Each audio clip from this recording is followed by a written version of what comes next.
Hello guys, today I'm going to be replacing the steering knuckle on the Toyota Sienna 2005. So here's the steering knuckle that I'm talking about. Reason why I'm replacing it is because it's making a rasping noise whenever we go. I replaced the passenger side, and because of the wheel bearing was failing. As you can see, this when I took it off, it came off. It was making a lot of noise either way, so we replaced that.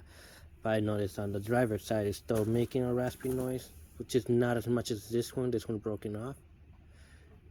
So that's that. And now I'll be replacing the ball joint as well, because it's just in case. Because if the ball joint you have is ruptured, it's a good idea to replace it. So that's I'm mostly doing that just in case. Well, I'm just gonna be replacing it. Alright, for the first thing to do is put the brakes on. Make sure the brakes is on there. And then the second part would be to install something at the back wheel to prevent it from rolling back.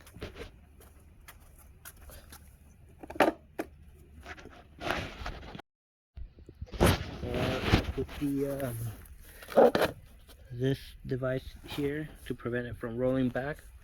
Now what's next would be to jack it up. Now we're gonna jack it up.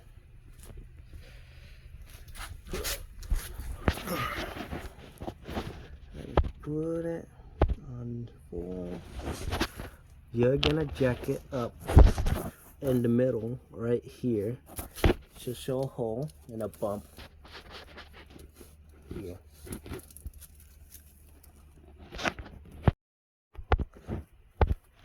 Alright, I jacked it up so you get the better idea. It's in the center.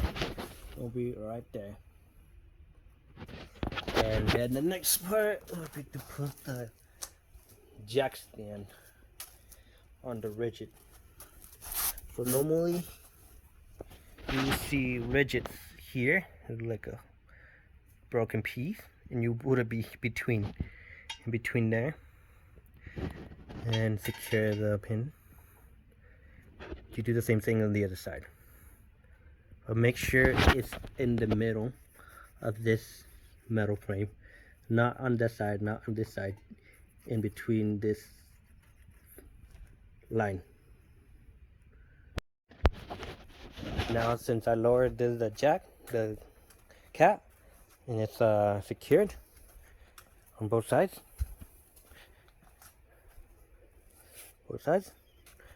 now what we do next is keep this jack on there and just slightly lift it up and just leave it like that. This is a secondary emergency in case one of the jacks or both of the jacks fails. You got the cat in here to protect you from the car falling onto you. So I'm just gonna put this away and secure it. Now the next part would be to remove the tires. So we need to remove these nuts. They are 21 millimeters. So we're gonna remove all of these three and take out the tires. Alright, now this is removed. The next part's the nuts are removed. The next part is to grab it out, and then we're gonna put it behind this jack stand, so that in case this fails and the cat fails, it lands on the tire rather than on you when you're working over here. Here it is. I put this tire on right here behind that. Alright, I removed the tires. I left two nuts here, so this is stable. So this keeps stable.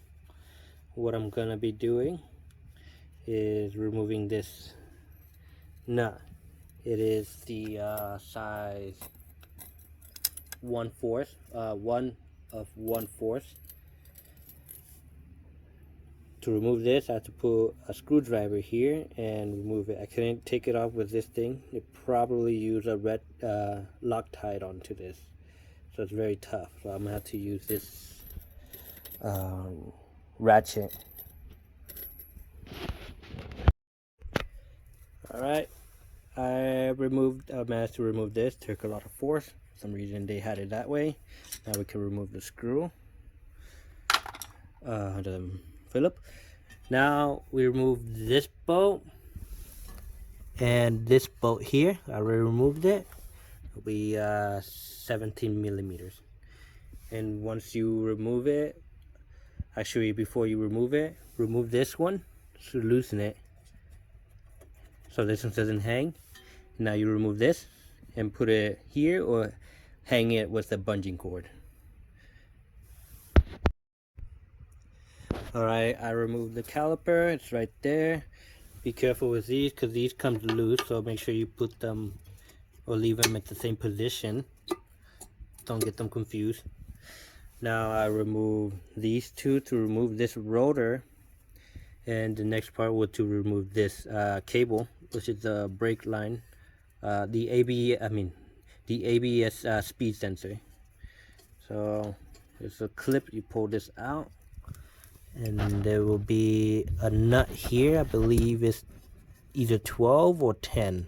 Let's check. Alright, I removed the ABS sensor. So what's next would be to remove the steering rod. So we're going to be removing the capsule nut from right here. So we're going to grab a needle plier, straighten this out, pull this pin out, and then loosen it. The thing I like to do when I remove these bolts is put them back so I don't mix them with other nuts. So I put them back. This is a 10 millimeter. Alright, this is a 17 millimeter. For the capsule nut, you do not use the impact on this, otherwise you're gonna ruin the capsule nut and you won't be able to put it back on. Use a wrench instead and remove it. Alright, last night I had trouble taking out the tie rod here, so I'm going to use this special tool to remove it and lift this up. I tried everything through giving it a shot, but hitting here, using the cat jack to pull it up. I couldn't.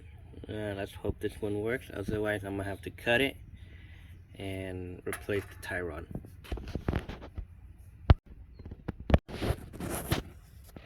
Alright, so I removed the tie rod. I used the tool. It was easy actually. Now with this one, we're gonna remove these nuts.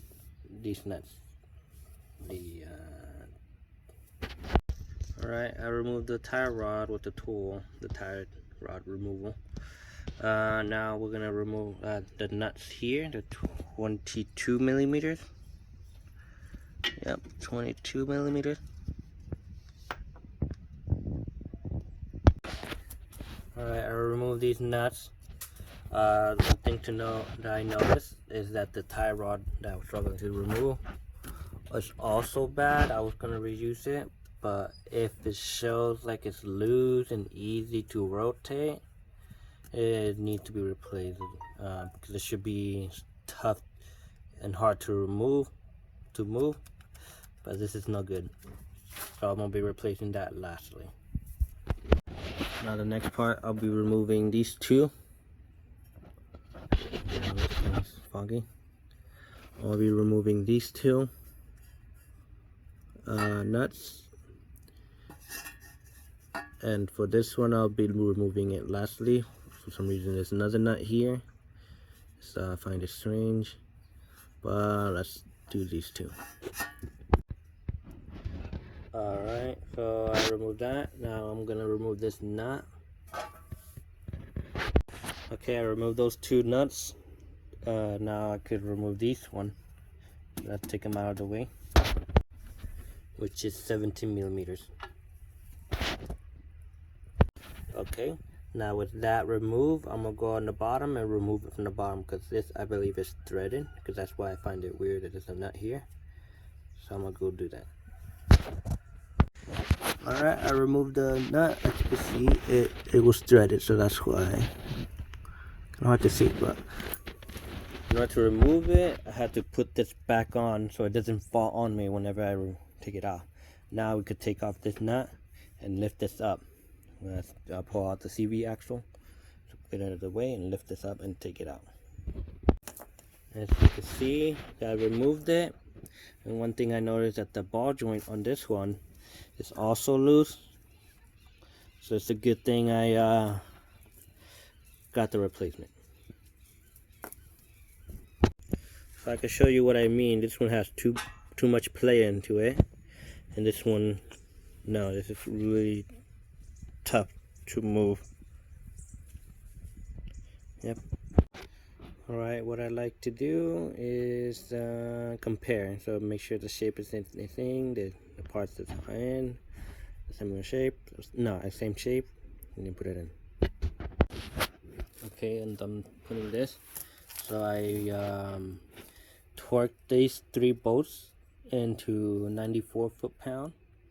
And then I torqued this nuts to 155 foot-pound. Now I'm gonna be replacing the tire rod. Torque this to 36 foot-pound. This is 23 foot-pound, and this is one for the ABS. Would be around, I would say, less than 20 foot-pound.